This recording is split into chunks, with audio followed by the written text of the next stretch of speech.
Olá, sejam muito bem-vindos ao Pod Pati. Eu sou a Pati e tô aqui para mais um episódio. Como sempre, muito grata a Deus, muito feliz. Hoje eu trouxe uma convidada que eu tô mais do que feliz. E antes de começar, como sempre, eu quero deixar aqui o meu obrigada ao meu super parceiro, meu patrocinador, que é a Lide Corretora, aquela corretora que vocês já conhecem, especializada em planos de saúde, que tem uma equipe super preparada. O QR Code deles está aqui, vocês vão poder acessar e falar rapidinho com alguém da equipe deles. E já sabe, né?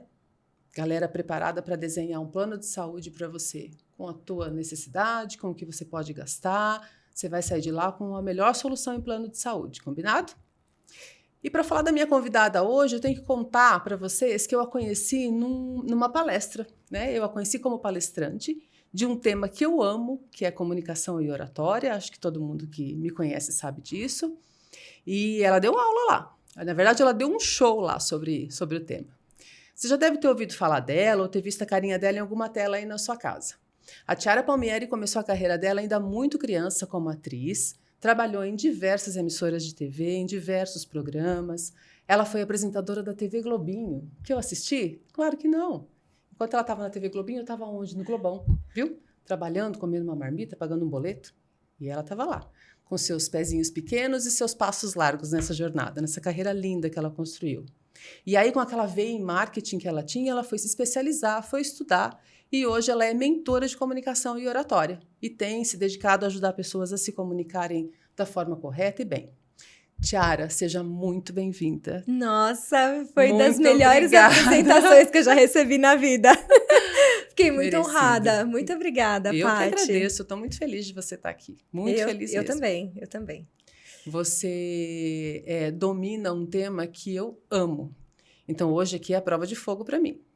Né? Assim, depois você pode fazer um relatório. Eu tenho algumas amigas que falam pra mim assim: ai, quando você conversa comigo, você me avalia? Você me analisa com medo? Eu falo, gente, claro que não! Quando a gente tá aqui numa roda de conversa, não tem essa avaliação. É claro que quando eu ouço podcasts ou eu ouço pessoas falando com uma visão um pouco mais técnica, eu presto atenção em algumas coisas. Mas quando eu estou na conversa, eu só quero bater papo, só quero ser feliz. Então vamos só ser feliz. Mas você tem hoje propriedade e carta branca para avaliar, tá? Eu aceito críticas, sugestões, sou super aberta a feedback. Combinado. Eu comentei aqui com o Fabinho hoje que eu falei, eu preciso ensaiar a minha entrevista hoje, porque hoje eu preciso ir bem na comunicação e na oratória, eu não posso falhar. Mas você já vai bem na comunicação e oratória. Amém. Tá tudo certo. E eu posso provar também, porque eu vi o seu improviso, foi maravilhoso, deu tudo certo, legal, a gente se divertiu, foi engraçado. Foi bom demais. Foi muito bom. Aquele dia foi bom demais. Mas uma hora era muito pouco com você, por isso que eu te convidei. Então, mais uma vez, muito obrigada de você ter aceitado, viu? Muito bom. E assim, a gente podia começar, né, o nosso papo com aquela pergunta clichê, né? Ai, quem é a Tiara Palmieri? Nossa. Mas como eu fui olhar um pouco a sua história e eu vi que você iniciou a sua carreira de atriz tão pequenininha, né, tão cedo, a minha pergunta é outra, como estreou a Tiara Palmieri, né? Estreou na Moca? Pois é, na verdade vem um pouco antes. Eu nasci em São Paulo, mas meus pais mudaram para o interior, para Matão, perto de Araraquara. E eu devia ter uns 6, 7 meses, assim. Então, a minha primeira infância foi no interior de São Paulo. E no interior tinha muito aquela coisa de concurso, carnaval. E a minha mãe é costureira, maravilhosa. Então, ela sempre fazia as minhas fantasias e tudo mais. Então, indiretamente, ela me inseriu nesse universo da fantasia desde muito pequenininha. E quando nós nos mudamos para São Paulo, com 6 anos... eu decidi, então, que eu realmente gostaria de ser atriz, né? Enfim, com 6 anos ninguém sabe o que quer ser. Mas o pai consegue avaliar as aptidões do filho e tudo mais. E a minha mãe me levou para uma agência. E eu não parei mais. Eu fui parar com 26 anos quando eu tive meu primeiro filho.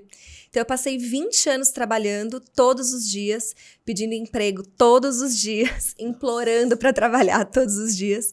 Porque muita gente olha e vê o lado bom, mas é uma profissão extremamente sacrificante. E é uma profissão que te exige não só estudo, mas também uma psique, um perfil psicológico extremamente resiliente. E é para poucos. Realmente, é uma profissão para poucos. E criança, né?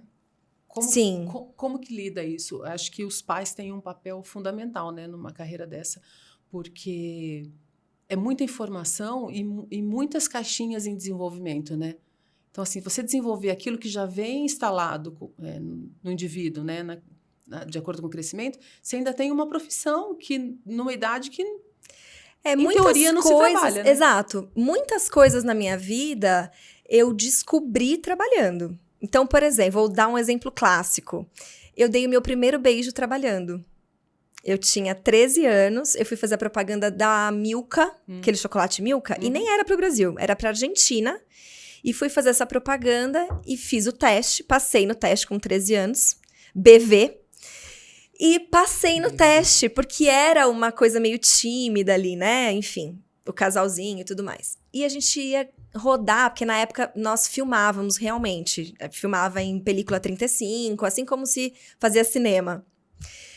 E nós viajamos para Campos do Jordão. Um dia antes eu tive uma síncope, falei pra minha mãe, eu não vou dar o meu primeiro beijo trabalhando. E a minha mãe falou, não, você vai.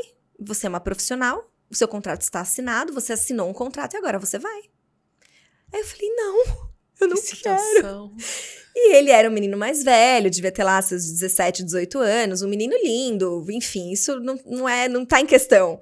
Eu até poderia ter ficado com ele se fosse na vida normal, mas o problema estava em dar o primeiro beijo trabalhando. E lá fui eu, minha filha. E deu tudo certo. Foi maravilhoso, foi tudo de bom. Era um beijo, era um selinho, não era um beijo, mas é porque eu nunca tinha dado nem um selinho, sabe? Entendo. Então, isso... Então, na minha vida, as artes se misturam com a minha própria vida, sabe?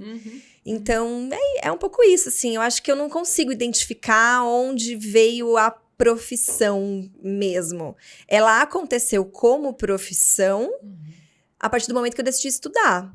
Até então, era uma profissão que eu cumpria uma tabela, mas muitas vezes eu não sabia nem o que eu estava fazendo.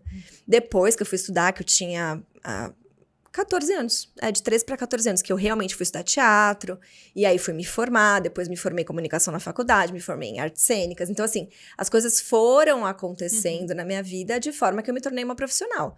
Mas a vida simplesmente aconteceu. E aí uma carreira, é engraçado, né? Porque a gente tem a impressão, quem está de fora desse contexto, desse âmbito profissional, né? Quando você pensa numa carreira de atriz, você pensa, tem que nascer no Rio de Janeiro. Tudo acontece lá. Hoje em dia, acho que nem tanto, hoje tá? em dia não mais. Mas talvez, na época que você começou, a sensação que dá é que... Porque você passou por... você me falou por todas as emissoras de TV. Né? Então, assim, você fez diversos trabalhos desde muito pequena. Então, assim, isso nunca dificultou? Assim, estar em São Paulo, ser paulista, tal, não teve nenhum entrave para você? Ou isso era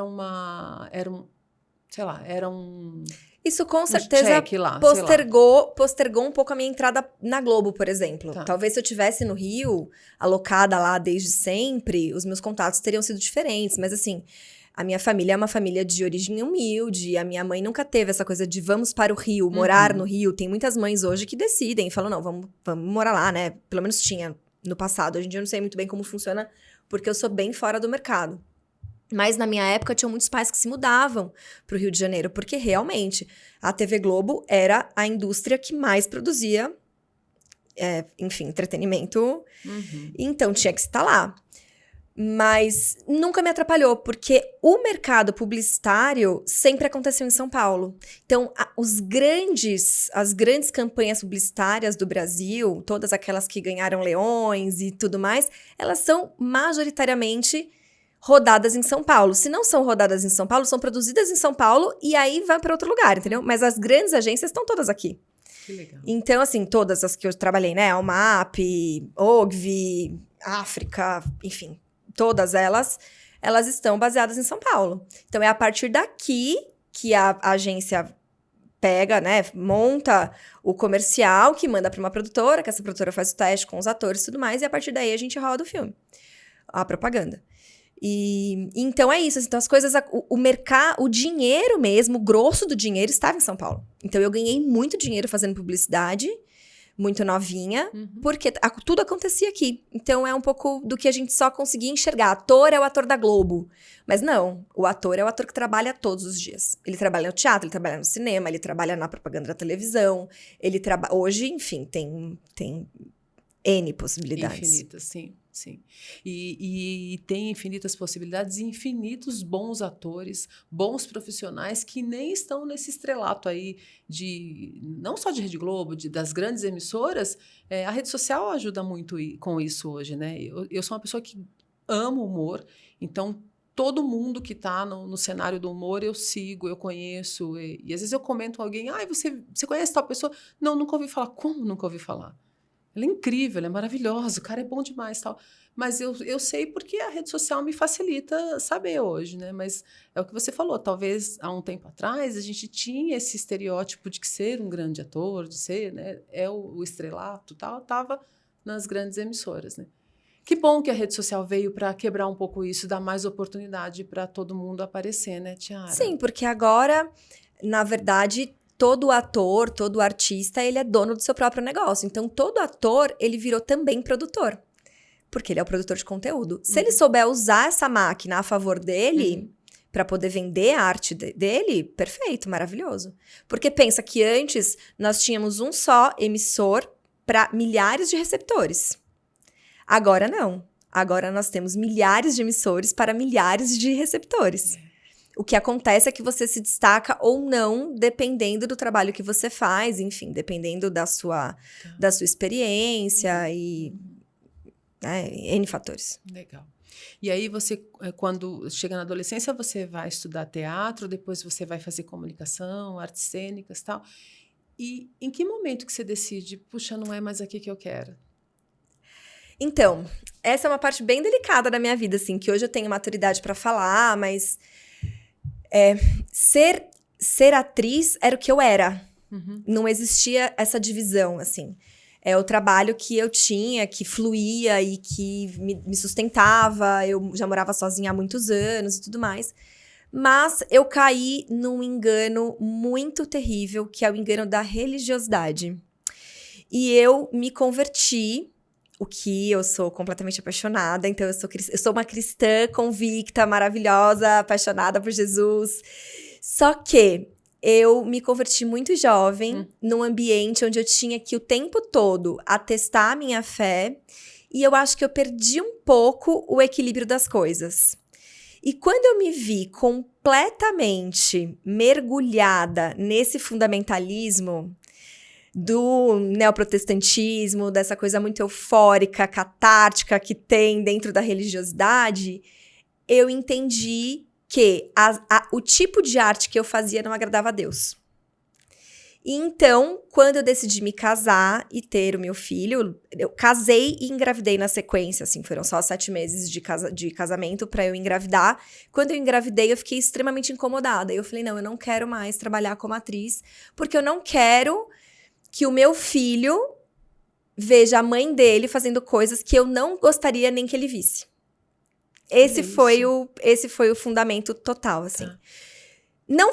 E Deus é extremamente misericordioso, então eu entendo que ele construiu uma nova história a partir disso, e ele tem me dado graças diárias, então eu não tenho nada do que reclamar, e hoje eu não faria nada diferente.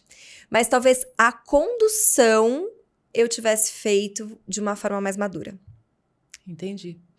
Mas quando você toma essa decisão, que você se sente incomodada, naquele momento você estava certa de que era a melhor decisão? Sim, não tinha a menor dúvida disso. E você nunca olhou para trás e pensou, talvez a condução, sim, mas você nunca olhou para trás e pensou, puxa, eu podia ter continuado nesta profissão, porque eu amava fazer isso, e podia ter feito uma outra coisa ali dentro dessa profissão? Então, foi o que eu fiz. Porque eu transicionei a primeira vez. Entendi. Eu fiquei fora da TV mesmo durante 4 anos. E esses 4 anos que eu me dediquei integralmente ao meu filho, que eu falo que foi a primeira transição, né? Porque a gente vira a profissão mãe.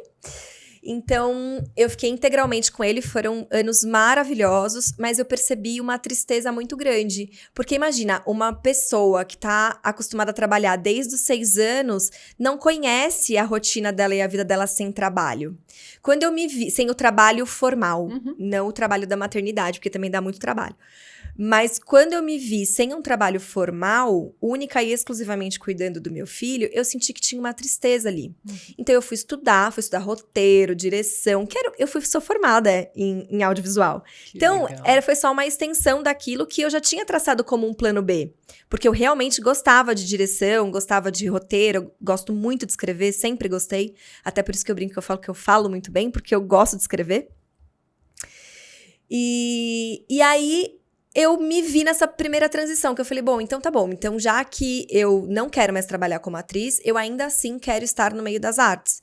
E eu fui escrever, fui roteirizar, fui produzir, fui dirigir, e foi então que eu voltei, porque eu moro em Indaiatuba tem 15 anos, mas eu morei 4, voltei, fiquei 4 em São Paulo para trabalhar, com produção, então eu fiquei total no backstage mesmo, cuidando de produção, direção, roteiro, criativos mesmo, e depois voltei para Indaiatuba de novo. E por quê? Porque nesses 4 anos, já mais madura, eu descobri que a minha vaidade mora justamente aí. E quando a gente descobre onde mora a nossa vaidade, a gente descobre coisas terríveis sobre nós mesmos. Me conte mais sobre isso, como assim? Porque tudo que eu fazia, tudo que eu faço nas artes, assim, é alguma coisa que me salta aos olhos. Então, é como se fosse o meu ídolo mesmo, sabe? Então, tudo que é relacionado à ficção, às artes, à direção, isso me consome, porque eu sou completamente apaixonada. E o que acontece? Eu sou workaholic. E aí, eu esqueço do mundo. E eu descobri que a minha vida familiar estava extremamente comprometida. E eu tive que dar 10 passos para trás de novo. Porque eu falei, eu vou ter que escolher. Se eu já entreguei aquilo que era mais importante pra mim, que era a minha vida como atriz, em função da minha família, eu não posso fazer a mesma coisa agora. Eu não posso abandonar a minha família pra ficar com aquilo que eu amo.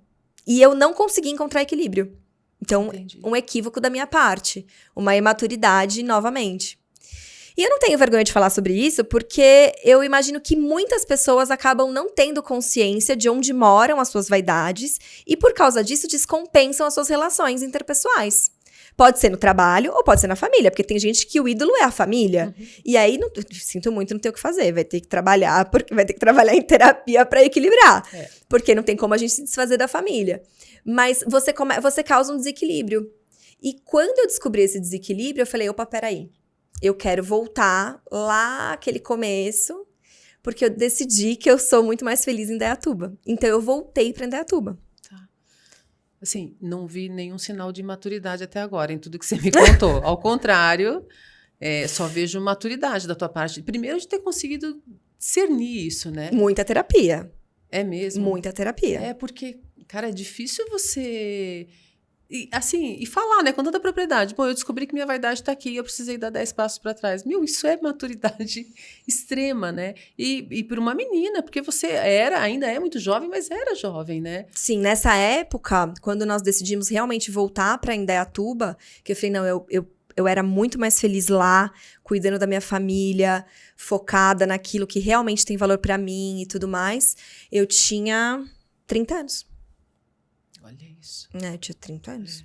31. E essa carreira que você começa, né, Tiara, eu tenho a impressão, né, posso estar enganada, que é uma carreira de muita vaidade. Então, já ter aberto mão lá atrás da carreira de atriz, você tem que estar muito preparada, porque é uma coisa que foi, talvez, criada na tua cabeça e na tua rotina, na tua vida, que você falou que você já acordou fazendo isso, né? Sim. Cresceu fazendo isso. Não é uma questão de culpa nem de responsabilidade, mas esse era o contexto que você vivia, né? Esse era seu trabalho, era a sua rotina com o seu pai, com a sua mãe, com a sua família. Aquilo era um ambiente normal para todo mundo. Não era uma coisa, minha filha é um ET, ela é atriz. Não, isso não, era a tua profissão e aquele ambiente que você foi criada e que você sobreviveu e se garantiu. Mas é uma profissão, e é até hoje, eu acho, de muita vaidade, né? De muito ego e tudo mais. Então, ter lá atrás já aberto mão de uma carreira que você gostava. E não é, eu deixei de ser a borracheira, como a gente estava falando, né? Que é incrível, mas é uma profissão comum, talvez, né? Realmente, para mim, é um lugar de muita vaidade, de muito ego. Então, assim, eu já fico imaginando como é que é para uma menina, né, muito jovem, que cresceu fazendo isso. Mas, enfim, a tua história. Mas eu acho que tem uma questão ali que é importante ressaltar, assim, né? Muitas pessoas olham de fora e acham realmente que é um universo extremamente glamouroso, muito vaidade e tudo mais, mas não é. É um trabalho extremamente operário. As pessoas não imaginam isso. Mas 99% dos artistas, eles são operários. E, na verdade, o que a gente precisa é se despir da nossa vaidade. Aqueles que são atores reais mesmo, assim, em carne, osso, alma e tudo mais, a gente se despe da vaidade o tempo todo. Então, eu nunca quis ser atriz porque eu queria ter sucesso, eu queria ser famosa. Nunca foi o meu objetivo. O meu objetivo em ser atriz é porque eu realmente queria tocar a vida das pessoas de forma a transformar a vida dessas pessoas. Então, era muito mais profundo pra mim. Eu queria que as pessoas pensassem a partir dos personagens, a partir das histórias. Era por isso. Mas, ao mesmo tempo, às vezes, você precisa ser tão resiliente nessa profissão que você fica muito cansada. Então, lembra lá no começo que eu falei pra você? Eu pedi emprego todos os dias. Chega uma hora que a gente cansa.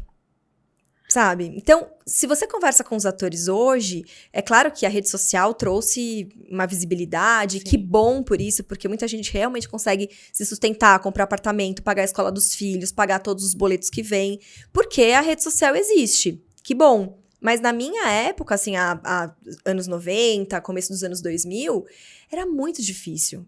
Então, você ter que pedir emprego todos os dias é muito cansativo.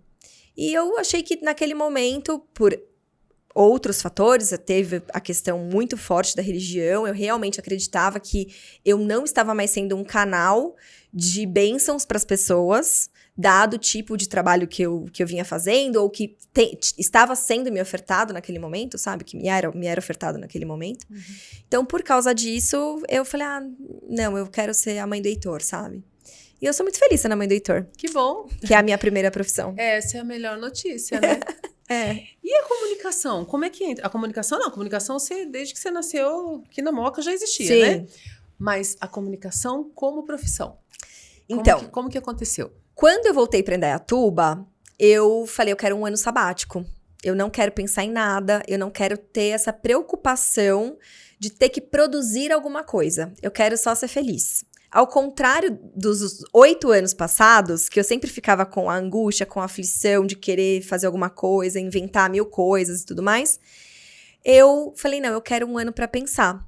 Nesse um ano para pensar, eu comecei a olhar para o lado. E o meu marido tem um escritório de representação comercial, ele é extremamente competente. E eu comecei a olhar para uma operação específica que ele fazia e comecei a gostar daquilo. Eu falei, nossa, esse produto eu acho que dá um grego-dego. Acho que eu gostei. Quando eu parei para me autoavaliar, através da minha terapia, eu descobri que a vida inteira eu tinha vendido coisas. Porque eu faço propaganda desde pequena. Então, se tem alguma coisa que eu sei fazer, é vender. Se você me der qualquer coisa para eu vender aqui, eu vou olhar, vou falar, bom, isso aqui, a caneca é branca, tem o logo, é personalizado, eu vou vender a caneca para você. Porque isso faz parte de quem eu sou. Falei, acho que eu dou conta. Ele tinha um sócio na época, porque eu falei, acho que trabalhar com o marido não vai dar certo. E procurei esse sócio do meu marido, falei, olha, pra eu trabalhar com ele, não vai dar, mas se você topar, você me ensina a fazer o que você faz? Aí ele falou, te ensino. E eu comecei a ir nas apresentações de vendas deste produto. E nós fomos numa multinacional apresentar esse produto, eu já tava meio mais safa, já tava mais solta e tudo mais, e eu toquei essa apresentação. Quando eu terminei, o diretor dessa empresa me chamou e falou assim, você não quer vir trabalhar pra mim? Aí eu falei, não sei, acho que eu quero. E era 7 minutos da minha casa, eu tinha condições de almoçar com meu filho e estruturar toda a minha vida em volta desse trabalho, mas era um trabalho CLT, alguma coisa que eu nunca tinha feito na vida. Com este formato, esse formato que a gente conhece como CLT, né? Vai, entra na empresa todo dia e tudo mais. Bom, em resumo, eu fiquei nessa empresa durante quase 6 anos e eu gerenciei um time de vendas de mais de 30 pessoas. Então, assim, foi alguma coisa que aconteceu na minha vida e eu fui muito feliz no corporativo. Eu aprendi a trabalhar na corporação, aprendi a entender quem eram as pessoas da corporação, aprendi a ganhar as pessoas, tanto dentro de onde eu trabalhava, como fora. Comecei a prestar atenção nessas pessoas, como esse universo, essa mecânica acontece, essa engenharia toda por trás da indústria. E comecei a gostar muito disso, mas muito mais focada em gestão de pessoas. E aí, eu comecei a parar para pensar. Eu falei, nossa, mas eu acho que eu posso ser muito melhor ensinando pessoas a vender do que propriamente dentro da corporação. E eu faço um trabalho social na igreja onde a gente frequenta, que eu cuido da parte de comunicação. E nós tínhamos um podcast feminino. Na época, eu criei um podcast com uma das minhas amigas da igreja. E eu tocava esse podcast, eu era host, e tinham outras 3 meninas que iam se trocando, a gente revezava entre elas, mas eu sempre estava lá como host. E eu ensinava essas meninas como elas tinham que fazer, porque ninguém era profissional de comunicação. Então eu ensinava, eu falava, gente, olha, fala mais perto do microfone, não fica tímida, vamos parar com os nés, com os es, né, enfim, com todos esses gatilhos mentais que a gente acaba produzindo para precisar da aprovação do outro e tudo mais. E aí algumas pessoas começaram a me procurar pedindo para eu ensiná-las a se comunicarem melhor. Eu vou participar de um podcast, faço brigadeiro gourmet, e eu vou participar de um podcast de empreendedorismo feminino, você não pode me ajudar? Posso, claro, com certeza. E eu comecei a apostilar tudo isso. Quando eu comecei a apostilar tudo isso, mais o meu trabalho na corporação, que eu já tinha entendido como funcionava a gestão de pessoas, eu falei, bingo. É isso. Eu quero montar um curso de oratória, eu quero ensinar outras pessoas. Porque pensando no meu histórico, qual sempre foi o meu objetivo? Qual sempre foi o meu propósito de vida? Eu queria transformar a vida das pessoas. O meu objetivo como atriz sempre foi contar uma história que pudesse transformar as nossas vidas. Quando eu descobri que ensinar as pessoas a se comunicarem melhor podia transformar a vida dessas pessoas todas, eu falei, tá aí meu propósito. Então eu transicionei mais uma vez. Que caminho, né? Pois é. Estamos aqui. Estamos aqui. Que legal. E assim, independente de qualquer religião, quando você conta assim, um pouco quase que no final dessa história, eu penso, como tudo faz sentido, né? É uma jornada do herói. É uma jornada. É uma jornada que você acaba fazendo e em algum momento você não sabe nem por que você está fazendo, mas você está indo. Quando você chega lá na frente, você fala, agora eu sei por que eu fiz aquilo. Mas sabe que tem um detalhe também? E agora eu vou entrar um pouco nessa esfera espiritual, mas é só uma pincelada, independente de religião. Quanto você quiser. Mas é independente de religião. Eu percebo que Deus, ele gosta dos disponíveis. Quando você decide que você está disponível para que ele consiga operar em você o desejo dele através da sua identidade, da identidade que ele escolheu para você, as coisas fluem naturalmente. Então, nada na minha vida é perdido. As coisas todas se completam. E assim como na minha vida, cada um que vai ouvir aqui hoje, amanhã, daqui a 200 anos, que ouvirão esse podcast, se olhar para dentro de si, nenhuma das nossas experiências são perdidas. Todas elas, de alguma forma, se completam. Mas nós precisamos ter os olhos atentos e estarmos disponíveis. Ponto. E aproveitar o processo. Né? Com certeza. Essa parte é legal, é importante. Também acho. E aí, hoje, como é que você estrutura tudo isso? Eu li um pouquinho sobre você, eu sei que você é embaixadora de um projeto, eu quero que você conte um pouquinho depois, mas eu sei que você desenvolveu um método, que você tem toda um treinamento mesmo montado, né, de comunicação e oratória. E assim, né, Tiara, você vem de um universo onde você teve comunicação praticamente desde que você nasceu.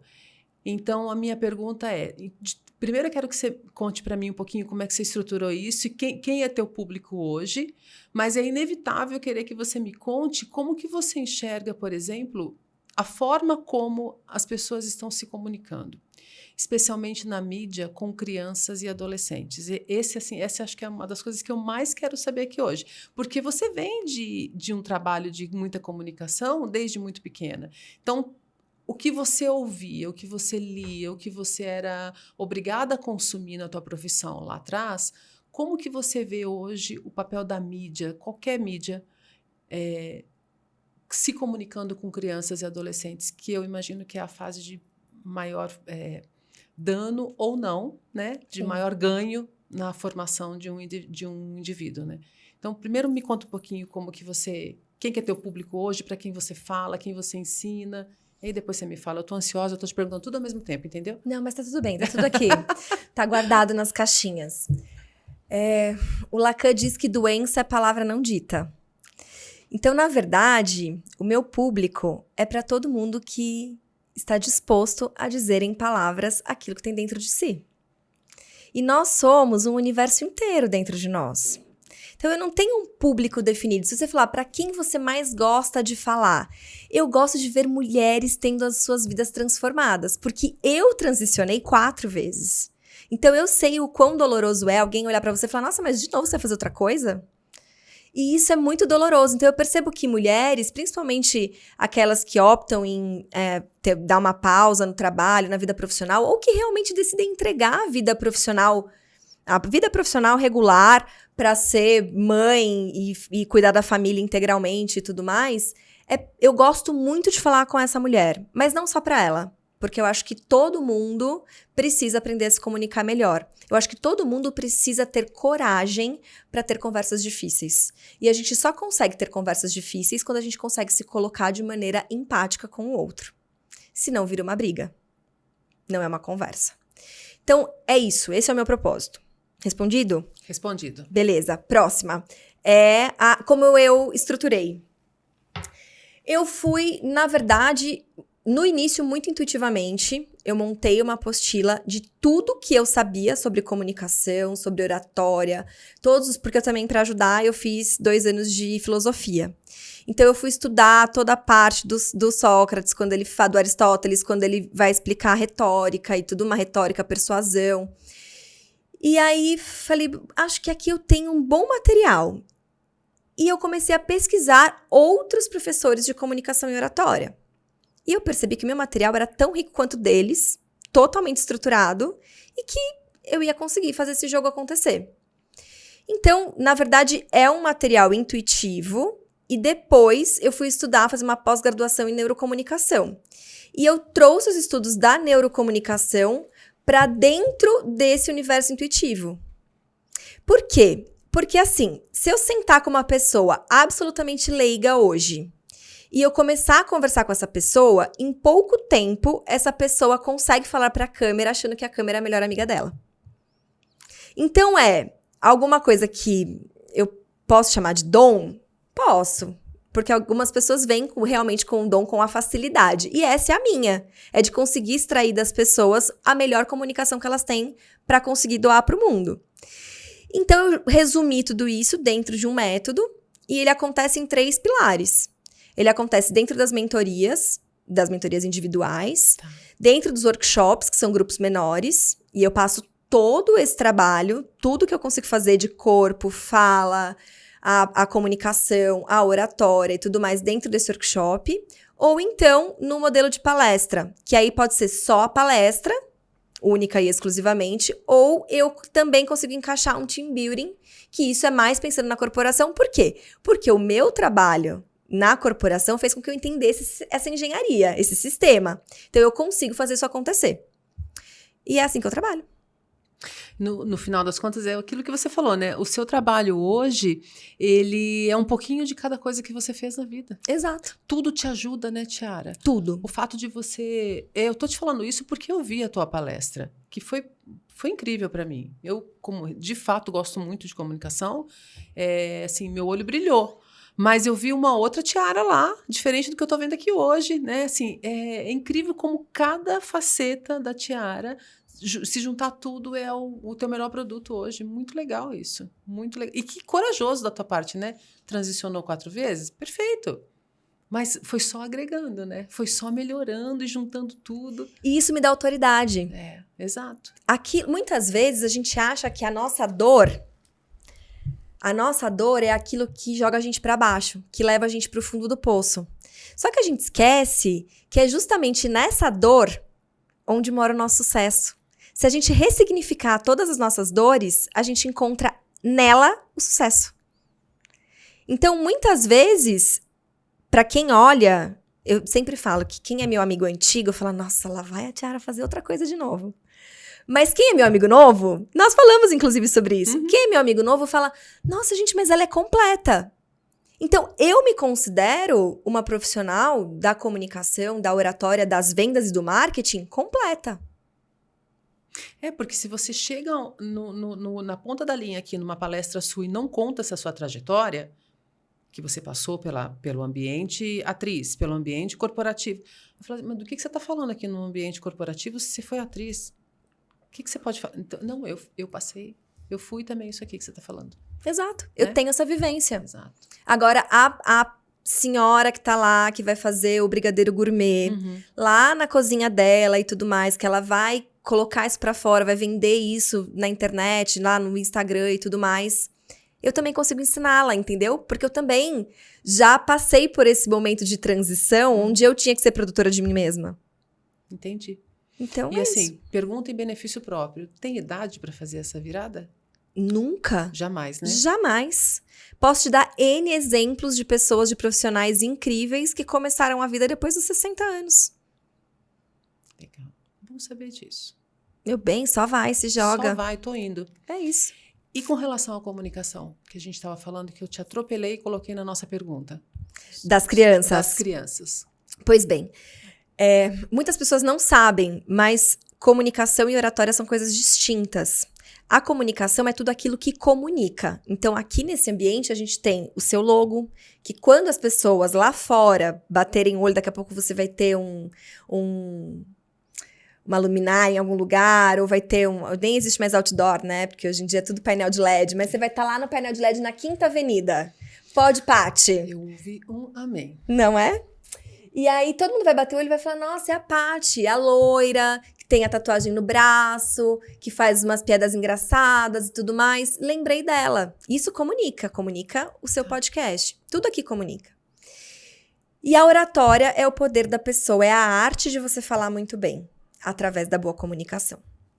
Pois bem, eu acho que a nossa comunicação hoje, a gente tem vivido, e isso já é provado, inclusive tem alguns estudos científicos sobre, que nós vivemos no momento da infodemia.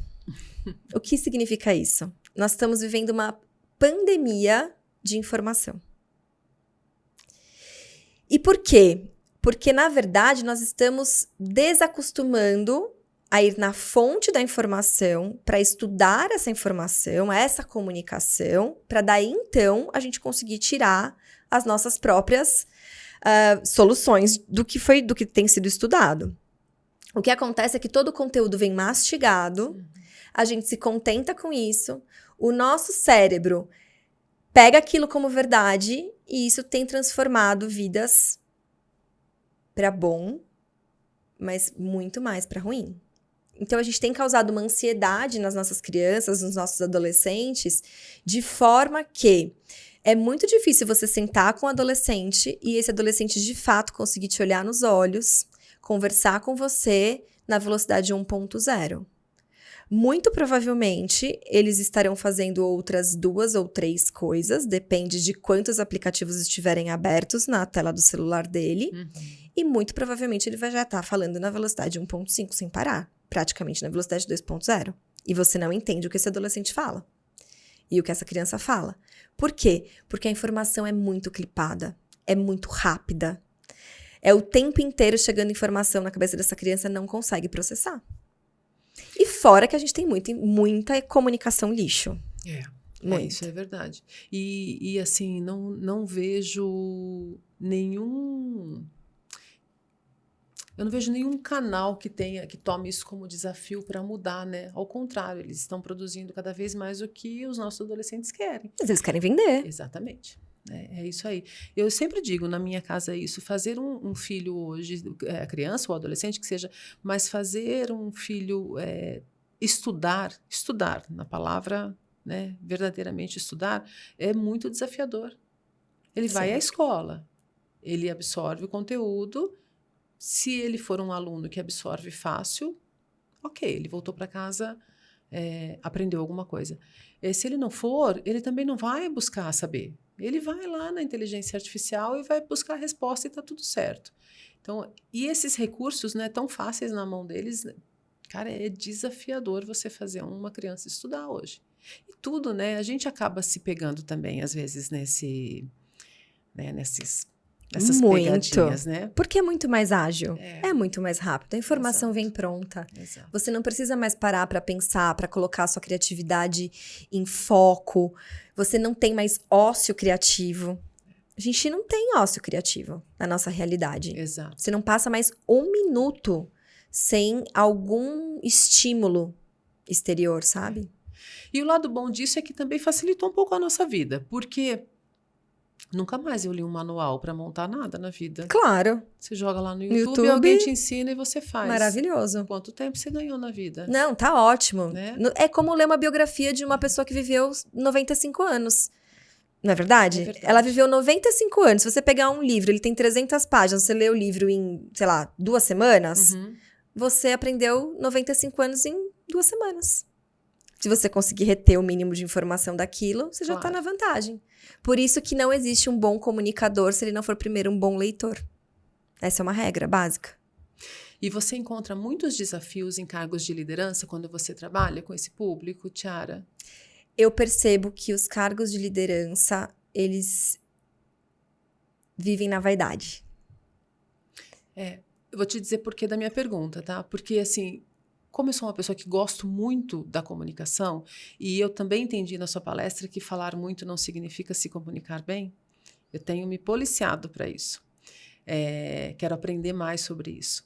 Mas, na minha cabeça, existe uma regra. Um líder tem que saber se comunicar. Tem. Né? Mas isso não é uma regra para todo mundo, né? Para todos os ambientes. Então, queria que você contasse um pouco sobre os desafios. Eu mentoro algumas pessoas de cargos de alta liderança. Tá. E o que eu percebo é que existem muitas pessoas bem intencionadas, mas que realmente têm uma dificuldade na gestão dos seus colaboradores. E por quê? Porque entendem que quando estão num cargo executivo, num cargo de alta gestão, que eles precisam o tempo todo passar autoridade. Quando, na verdade, o que nos conecta com as pessoas é a nossa vulnerabilidade. Simples assim, né? Entendeu? Não tem nada de errado você ser um gestor com uma alta patente e você dizer para o seu colaborador que você não sabe fazer alguma coisa e que você precisa da ajuda dele. O que acontece é que quanto mais nós crescemos, a gente vai se enfiando dentro de uma caixa, ficando absolutamente quadrado, não permitindo que ninguém ensine nada pra gente e fingindo uma humildade que não existe. Então você se torna uma pessoa fake. E as pessoas ganham. As pessoas percebem, né? Tem um desconfiômetro. Agora, quando você tem um gestor que ele mostra a vulnerabilidade dele, você ganha seu time todo. Aproxima, né? E eu não tô dizendo que você tem que ser... É porque muitas pessoas confundem, né? Falar, nossa, vulnerabilidade é... E eu vou até usar um exemplo prático aqui que você vai compreender. A vulnerabilidade é quando a pessoa fala dos problemas dela. Não é isso. Não é essa a vulnerabilidade. Não é você ser pessimista, você ser negacionista. Não é sobre isso. A vulnerabilidade é você permitir que as pessoas enxerguem a sua alma. É quando você tá feliz de verdade. Quando você dá um abraço em alguém, é para você dar um abraço de verdade. Quando o seu colaborador fizer alguma coisa positiva, é para você realmente enaltecer essa pessoa. Quando esse colaborador tiver com algum problema, tiver com alguma dificuldade, é para você pegar na mão dele. Porque se você está num cargo de gestão de liderança, é porque, meu amigo, sinto muito. A cruz é tua. Toma! Às vezes você não vai estar tão bem, mas o seu colaborador vai precisar da sua ajuda. Então, naquele momento, você vai ter que se revestir de força e vai ter que falar para ele, vem cá que eu vou pegar na sua mão. Esse é o verdadeiro líder. Que legal isso. Bacana. E aí a gente está falando de um cargo de liderança no ambiente corporativo, mas isso funciona no nosso dia a dia também, né? Sempre. A gente vive em ambientes que alguém tem liderança, seja um marido, ou a mulher dentro de casa, ou uma mãe que é solo. O tempo todo você exerce isso, né? E é impressionante, porque quando você tem famílias disfuncionais, eu não sou psicóloga, não sou terapeuta, eu brinco que eu falo que eu não sou terapeuta, mas eu sou terapêutica. Porque quando você tem famílias disfuncionais, você consegue perceber que a comunicação dessa família, ela é disfuncional. Então é claro isso. Você percebe que se a mãe tem ali uma questão de ídolo com os filhos e o filho ganhou isso, mesmo que inconsciente, a força maior da comunicação está nesse filho. Mas o contrário também pode acontecer. A mãe ter uma força maior na comunicação, e muitas vezes as pessoas confundem com ser mais imperativa, o que também é equivocado. Fala, não, ela é a que manda na casa. Mas quando, na verdade, nós temos uma estrutura familiar muito clara. E aí eu volto porque, né, os meus valores são cristãos, então eu volto para a família. Você precisa ter isso claro. Não. Quem é a pessoa, quem é o líder dessa casa, hierarquicamente, é o homem. Então a gente precisa equilibrar as coisas. Quando você tem uma mãe solo, é muito comum você ver a mãe solo precisando, e obviamente ela precisa cumprir com 2 papéis e é um desafio enorme, eu nem posso me colocar no lugar dessa pessoa porque eu não sou uma mãe solo, pelo contrário, eu tenho uma família absolutamente funcional, com um marido que sabe quem ele é, com a esposa que sabe se colocar no lugar de esposa e com um filho que sabe que é filho. Então, pra mim é fácil falar, mas eu entendo essa mulher, essa mãe solo, que muitas vezes quer ganhar as coisas no grito, porque ela acha que gritando ela vai passar mais autoridade. O que também não é verdade. Quando você consegue equalizar o seu tom e você entende o como falar, você ganha muito mais autoridade diante das pessoas. Legal isso, né? É uma pena que nem todas as pessoas tenham acesso a tudo isso que você está contando, né? Porque isso seria, assim, um negócio que tinha que vir tipo uma caixinha de remédio. Ó, toma um por dia, que você vai entender.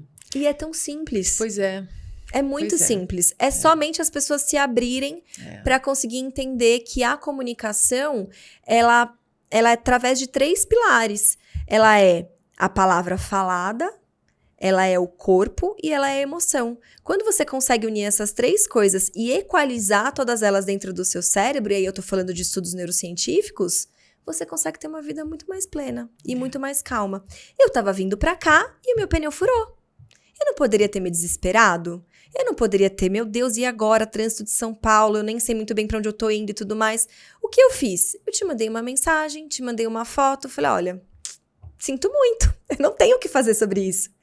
Tem pessoas que se desesperam quando acontece alguma coisa que sai da rotina, que sai do planejado, nem só da rotina, porque aqui a gente tá batendo papo, não é a minha rotina, mas que sai do planejado. Sim. E isso funde a cabeça da pessoa. Então, dentro de um ecossistema familiar, por exemplo, você tem alguma coisa que sai da rotina, que sai do planejado, essa pessoa enlouquece. O cérebro dela buga, ela não consegue mais pensar com o sistema 1, sistema 2 se conversando.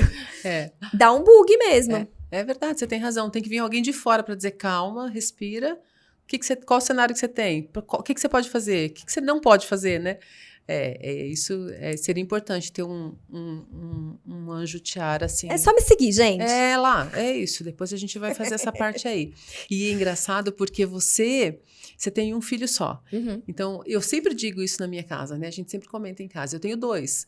E essa coisa da comunicação é um truquezinho, porque eu falo muito, né? Nem sei se eu me comunico tão bem, mas eu falo demais. Mas falo tudo e falo em todos os momentos. Não me privo de falar. O papel da mãe eu faço como eu tenho que fazer. Mas para cada filho, eu tenho que falar de um jeito. Porque eles entendem de um jeito diferente. Eles respondem de um jeito diferente.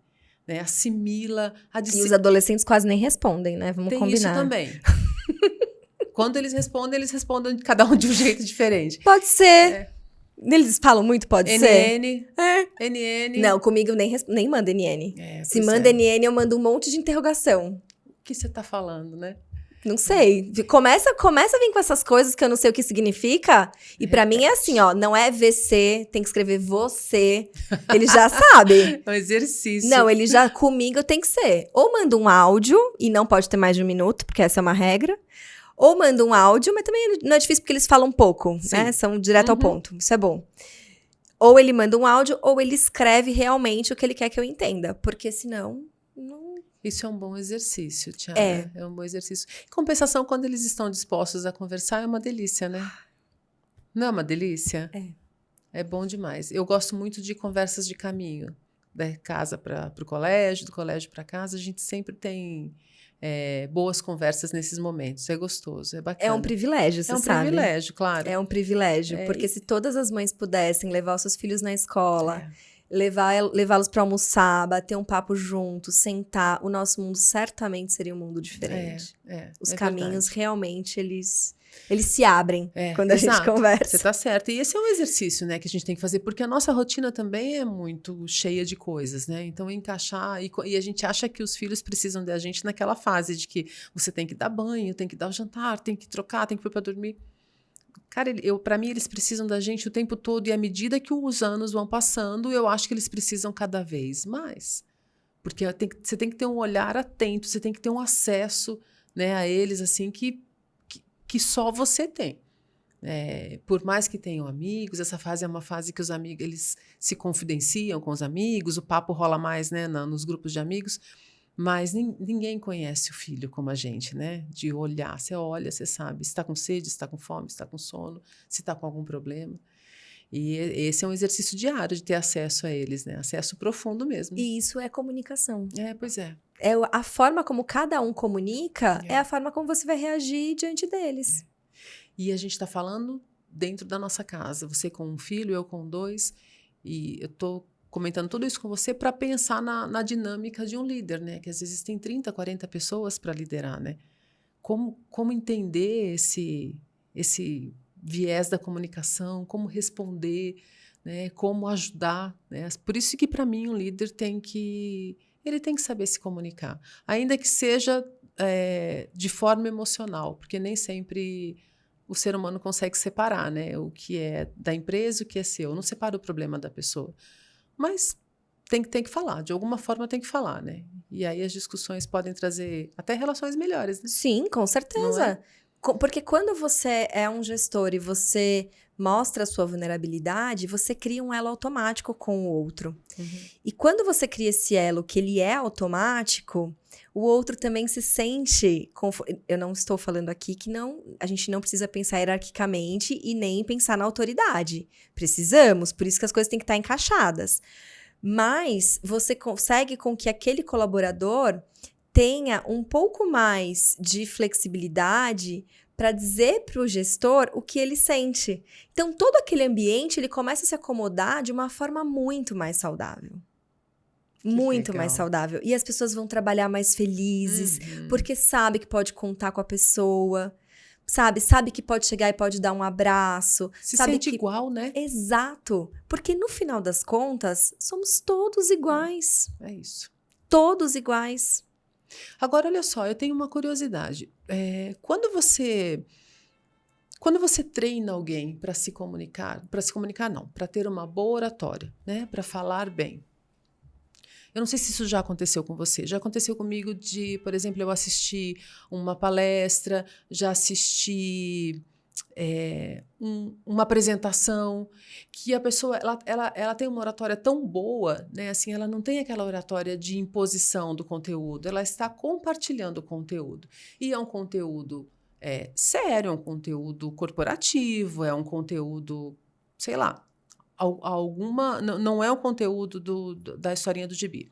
A gente está num ambiente de aprendizado. E essa pessoa, em algum momento, a gente tem essa tendência a dar exemplos, né, da vida real, tal. Em algum momento, no meio de um negócio desse, a pessoa se emociona. Como que funciona? Isso é bem visto para quem é um orador ou não? Ou depende do contexto? Eu acho que depende muito do contexto. Eu, Tiara, sou uma pessoa que particularmente gosto de pessoas que mostram a sua vulnerabilidade. Nós presenciamos um momento de emoção.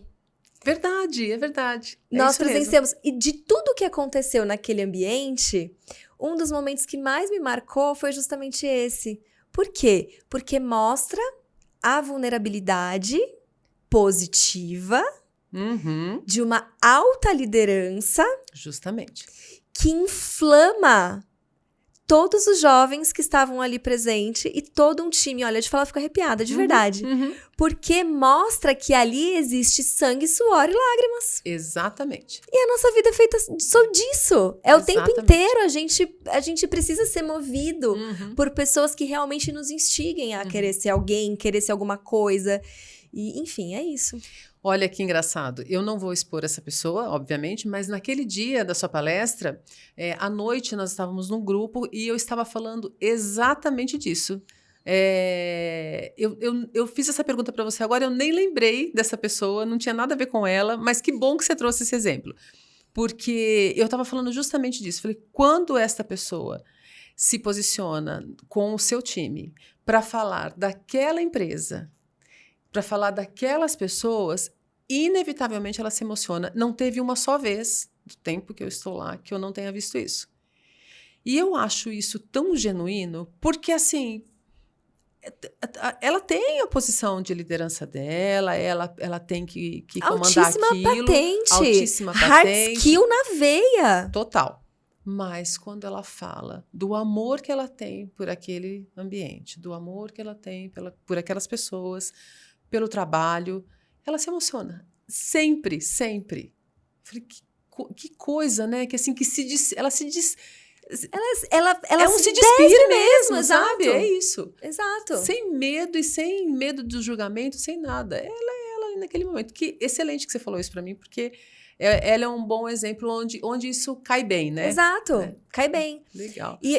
Existem algumas estatísticas que dizem que 70% dos profissionais são contratados pelo hard skill, mas é demitido pelo soft skill, pela falta dele. Olha isso. Ou seja, as pessoas são contratadas porque elas sabem muito.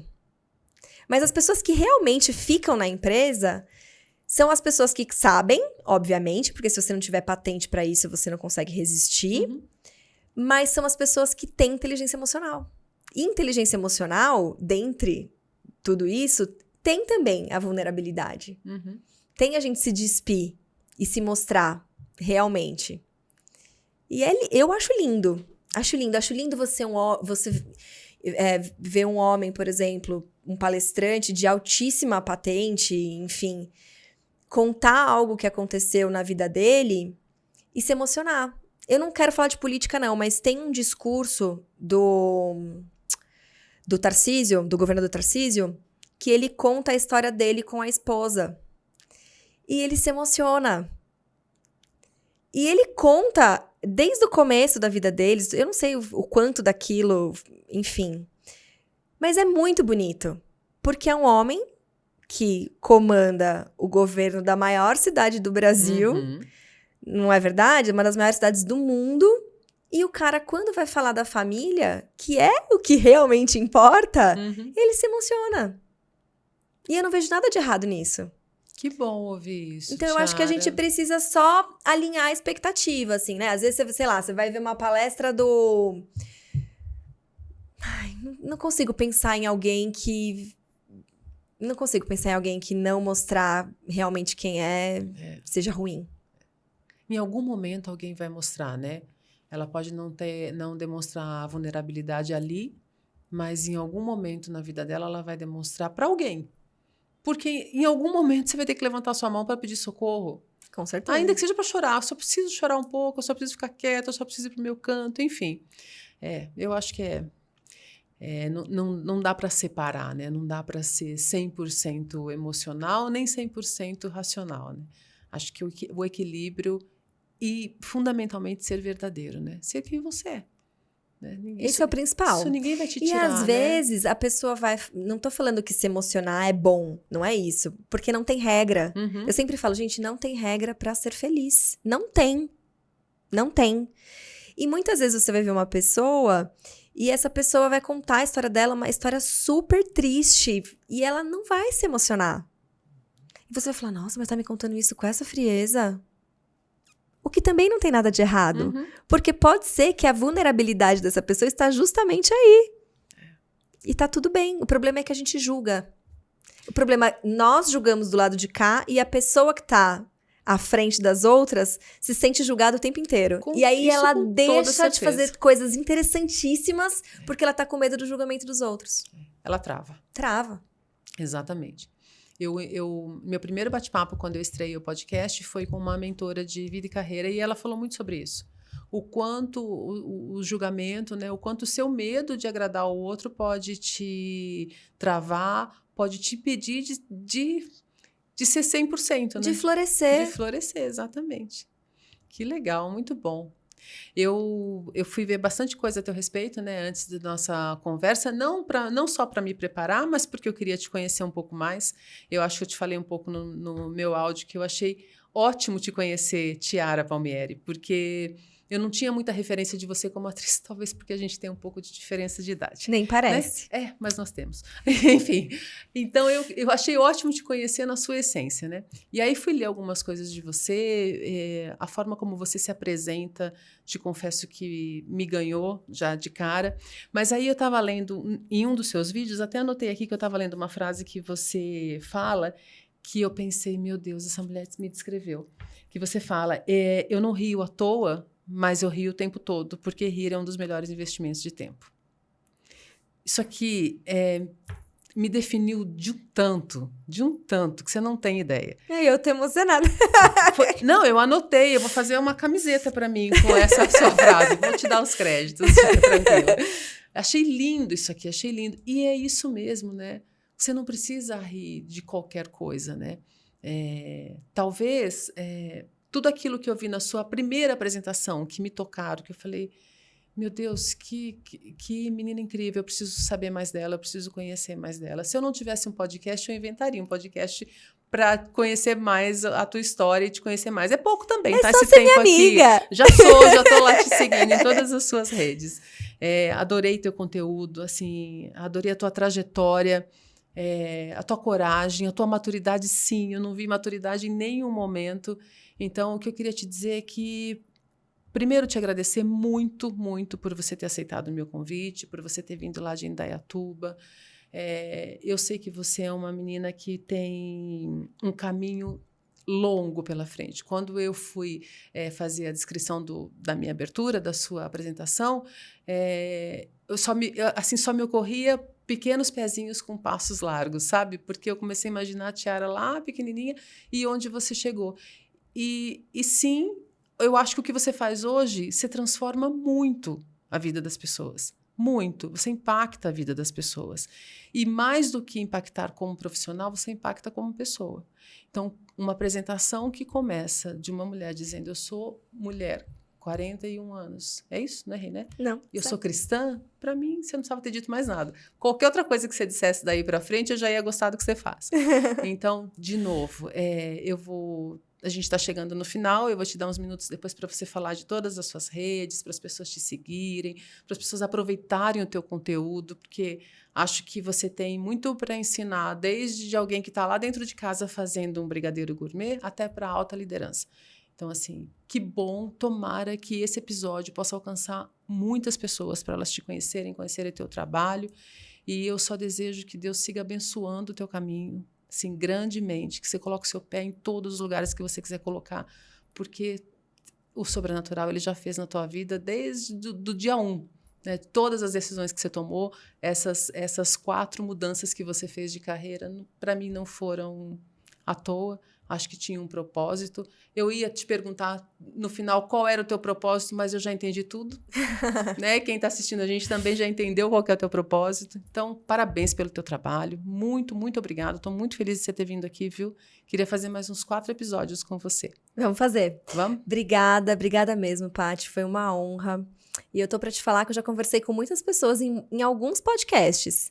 E você arrasou. Oh, muito obrigada. Parabéns. Ai, Comunicação 10 de 10. Muito bom. Ah, que bom. Fico feliz. Obrigada. Eu também quero agradecer todo mundo que ficou esse tempo todo com a gente. Já temos 1 hora aqui batendo papo. Uhum. É sempre uma delícia poder contar a minha história, compartilhar um pouco da minha história com as pessoas e principalmente tocá-las com relação ao despertar da comunicação. Então, eu faço votos também que esse podcast, que esse nosso bate-papo chegue ao maior número de pessoas possível, porque esse realmente é o meu propósito, é o meu chamado, e eu tenho trabalhado com ele de maneira muito, muito, muito satisfatória, assim. Então, é realmente meu propósito. E é muito bom quando a gente encontra essa jornada do herói, assim, que você sabe que agora sim eu sei o que eu tô fazendo aqui, o porquê eu cheguei até aqui, e a partir daí eu vou transformar outras vidas. Eu acho que é assim que a gente cresce, que a gente evolui como ser humano e evolui a humanidade. Então, as minhas redes sociais todas são Tiara Palmieri, é só colocar lá que vai me encontrar. E tem um site, tiarapalmieri.com.br. É isso, são mentorias, workshops, team buildings, palestras, todas disponíveis para quem quiser, todas personalizadas, cada pessoa é única, cada corporação é única, cada colaborador é único, então eu trato tudo de maneira muito personalizada. E é isso. Muito bom, excelente, muito bom. A gente vai colocar todas as suas redes sociais aqui no vídeo, quando ele estiver editado. E eu fico muito feliz que o meu propósito no Pod Paty é ser um vetor de pessoas como você, de conteúdos como o seu, e de que a gente possa compartilhar e fazer voar. Quanto mais gente alcançada, mais gente transformada, impactada e feliz.